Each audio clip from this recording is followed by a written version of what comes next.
नमस्कार। भारतीय क्रिकेट में इन दिनों सिलेक्शन और रिजेक्शन दोनों को लेकर बहुत ज्यादा चर्चा चल रही है और चर्चा इस बात को लेकर भी चल रही है कि भारतीय क्रिकेट में सबसे ज्यादा सॉफ्ट टारगेट कौन होता है। सॉफ्ट टारगेट यानी जिसका आसानी से शिकार बनाया जा सके और उसको आसानी से या तो टीम से बाहर किया जा सके या फिर जो पद उसके पास है उस पद को उससे छीन लिया जाए। भारतीय क्रिकेट के इतिहास पर अगर आप नजर डालेंगे तो एक पद है, एक ऐसी पोजीशन है जिसको लगातार टारगेट किया जाता है और अक्सर उस पर चर्चा भी बहुत कम होती है। लेकिन आज मैं उसी पद और उसी पोजीशन की चर्चा करूंगा। ये पद है, ये पोजीशन है टीम के वाइस कैप्टन की पोजीशन, यानी वाइस कैप्टन का जो पद होता है भारतीय टीम में वो आमतौर पर बहुत ज्यादा चर्चा में नहीं आता, बहुत ज्यादा लाइमलाइट में नहीं आता और खासतौर से जब आप होम कंडीशन में यानी कि अपनी पिचों पर होम सीरीज खेल रहे हो तो वाइस कैप्टन की बहुत ज्यादा अहमियत भी नहीं होती। लेकिन जब आप ओवरसीज यानी कि भारत के बाहर दौरों पर जाते हैं तो फिर वाइस कैप्टन टीम मैनेजमेंट का एक हिस्सा बन जाता है। अब आप सोच रहे होंगे कि अचानक वाइस कैप्टन का जिक्र क्यों छिड़ गया है, क्योंकि इन दिनों जब एशिया कप की टीम अनाउंस हुई तो उसमें सबसे ज्यादा चर्चा श्रेयस अय्यर के शामिल न किए जाने की तो थी। साथ में चर्चा इस बात को लेकर भी थी कि अक्षर पटेल जो टीम के वाइस कैप्टन हुआ करते थे सूर्य कुमार यादव के साथ उनका पद उनसे छीन लिया गया है। और अब एक बार फिर चर्चा जाहिर सी बात है शुरू हो जाएगी कि आखिर अक्षर पटेल ने ऐसी क्या गलती की थी जिसकी वजह से उनका पद उनसे छीन लिया गया। तो चलिए सबसे पहले अक्षर पटेल के प्रदर्शन पर एक बातचीत करते हैं। अक्षर पटेल उन खिलाड़ियों में से एक है जिन्होंने साल 2024 का वर्ल्ड कप भारत को जिताया था और अक्सर उस वर्ल्ड कप में हम विराट कोहली की बल्लेबाजी की चर्चा बहुत ज्यादा करते हैं, सूर्य कुमार यादव के कैच की बहुत ज्यादा चर्चा करते हैं, हार्दिक पांड्या की गेंदबाजी की भी बहुत ज्यादा चर्चा करते हैं। लेकिन अक्षर पटेल ने जो 47 रन बनाए उसकी चर्चा बहुत कम होती है और उस पारी की बदौलत ही दरअसल भारत एक ऐसे स्कोर तक पहुंच पाया जहां से दक्षिण अफ्रीका पे प्रेशर बनाया जाए और उसके बाद भारतीय टीम ने उस टूर्नामेंट को जीता। तो उसमें भी बहुत बड़ा श्रेय अक्षर पटेल की बल्लेबाजी और उनकी गेंदबाजी को था। हालांकि बाद में उनको अवार्ड भी मिला, वाइस कैप्टन वो टीम के बना दिए गए जब रोहित शर्मा ने कप्तानी छोड़ी, यानी कि उन्होंने टी20 को जब अलविदा कहा तो फिर एक नया टीम मैनेजमेंट बना जिसमें सूर्य कुमार यादव कप्तान बने और उसमें अक्षर पटेल की एंट्री हो गई एज अ वाइस कैप्टन। लेकिन जब रोहित शर्मा टीम के कप्तान हुआ करते थे तो टीम का वाइस कैप्टन कौन था आपको पता है? तब टीम के वाइस कैप्टन थे हार्दिक पांड्या। हार्दिक पांड्या वर्ल्ड कप के बाद सोच रहे होंगे क्या पता उनको कप्तान बना दिया जाएगा, लेकिन अचानक क्योंकि भारतीय क्रिकेट हमेशा से चौंकाने का काम करती है, भारतीय सिलेक्टर्स हमेशा से चौंकाने का काम करते हैं, तो उन्होंने एक चौंकाने वाला फैसला लिया। हार्दिक पांड्या को बिन बताए बिना किसी रीजन के उनसे उप कप्तानी का पद छीन लिया गया, यानी कि वो टीम के वाइस कैप्टन नहीं रहे और एक नॉर्मल ऑलराउंडर के तौर पर वो टीम के साथ जुड़े रहे। अब अक्षर पटेल के पास जब ये जिम्मेदारी आई तो बहुत खुश थे और बापू के नाम से वो क्रिकेट के मैदान पर निक नेम है उनका, जिससे बहुत वो फेमस भी थे और आमतौर पर बहुत शांत क्रिकेटर उन क्रिकेटर्स में से हैं जिनको हम अनसंग हीरो कह सकते हैं, यानी कि जो कंट्रीब्यूशन टीम के लिए करते हैं वो उस कंट्रीब्यूशन का इनाम अक्सर उनको नहीं मिलता। लेकिन पहली बार वर्ल्ड कप जिताने के बाद उनको इनाम मिला था और हमको लग रहा था कि एक लंबा उनको रन मिलेगा एज अ वाइस कैप्टन और क्या पता इन फ्यूचर उनको कैप्टन भी बनाया जाए। और ये कैप्टन बनाने की चर्चा तब अचानक आगे बढ़ी जब आईपीएल के मैचेस के दौरान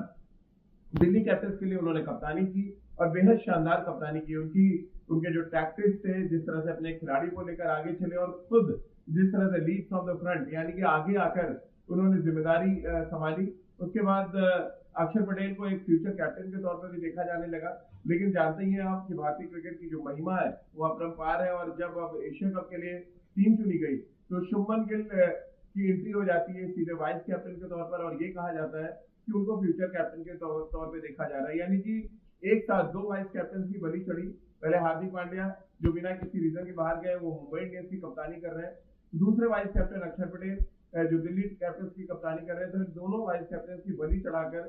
शुभमन गिल को एक बार दोबारा टीम का वाइस कैप्टन बना दिया गया। अब थोड़ी चर्चा जरा सूर्य कुमार यादव को भी कर लें। सूर्य कुमार यादव और अक्षर पटेल का जो कॉम्बिनेशन था, दोनों ने 22 मैचों में कप्तानी यानी कप्तान और उप कप्तान रहे और उनमें से 17 मैचेस सूर्य कुमार यादव और अक्षर पटेल की जुगलबंदी ने जीते हैं। अब आप सोच रहे होंगे कि ज्यादातर मैचेस तो होम कंडीशंस में थे,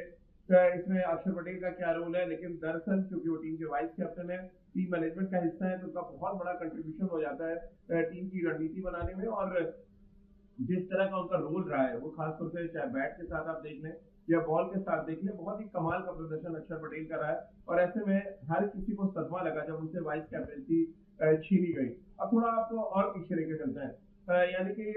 उस दौरे को याद करते हैं जहाँ पर अजिंक्य रहाणे टेस्ट टीम के वाइस कैप्टन हुआ करते थे, और फिर जो बीच दौरे पे पहले विराट वापस आते हैं, फिर रोहित नहीं होते तो वो कप्तानी करते हैं, ऑस्ट्रेलिया में ऐतिहासिक सीरीज जीतते हैं और अगली सीरीज में जब आते हैं तो वाइस कैप्टनसी तो छोड़िए, टीम से भी उनका पत्ता साफ हो जाता है। तो फिर अब सवाल यही बड़ा खड़ा होता है, फैंस के ज़हन में भी बड़ा ये सवाल है कि क्या वाइस कैप्टन का जो पद है उसकी कोई गरिमा है, और गरिमा है तो फिर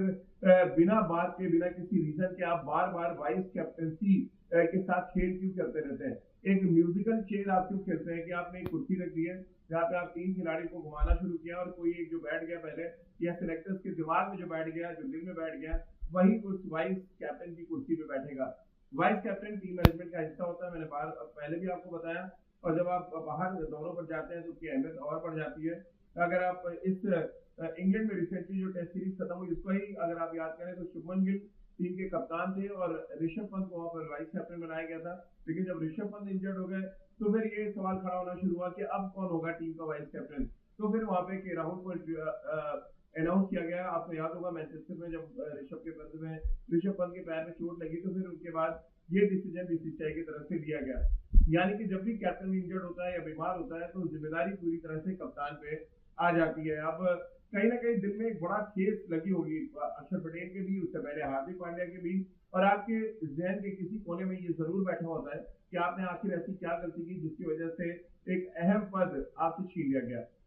अब इस बारे में ना तो बीसीसीआई ने कोई क्लैरिफिकेशन दिया है, ना सिलेक्टर्स ने दिया है, और फैंस ये जानने को बेताब है कि अक्षर पटेल ने आखिर ऐसी क्या गलती की थी जिसकी वजह से वाइस कैप्टनसी उनसे छीन ली गई। इस सवाल का जवाब आप भी कमेंट सेक्शन में मुझे लिख सकते हैं। और आपकी नजर में T20 में वाइस कैप्टन कौन होना चाहिए? ओडीआई में वाइस कैप्टन तो शुभमन गिल है, हम सबको पता है, और टेस्ट टीम में वो कप्तान है, उनके वाइस कैप्टन ऋषभ पंत थे, लेकिन अब वो इंजर्ड है। तो अब वेस्टइंडीज के खिलाफ जो सीरीज है उसमें वाइस कैप्टन कौन होना चाहिए, यानी कि आप अपने कॉमेंट में जाके लिख सकते हैं। शुभमन गिल अगर कप्तान है टेस्ट के तो उनका वाइस कैप्टन कौन होना चाहिए? सूर्य कुमार यादव T20 के कप्तान है तो उसका वाइस कैप्टन कौन होना चाहिए? और ओडीआई में क्योंकि कप्तान अगर रोहित शर्मा है तो वाइस कैप्टन अभी शुभमन गिल है, और ऑफिशियली ये अनाउंस नहीं किया गया है कि रोहित शर्मा ऐसे कप्तानी ली जा रही है, उनसे छीनी जा रही है। हालांकि बहुत ज्यादा माहौल तो बनाया जा रहा है, लेकिन अभी भी कुछ कह पाना ये बहुत मुश्किल है कि रोहित शर्मा और विराट आने वाली सीरीज में भारतीय टीम का हिस्सा होंगे या नहीं। लेकिन कुल मिलाकर एक बात को लेकर जो चर्चा मैंने शुरू की थी कि वाइस कैप्टन का पद अगर बहुत अहमियत वाला है, बहुत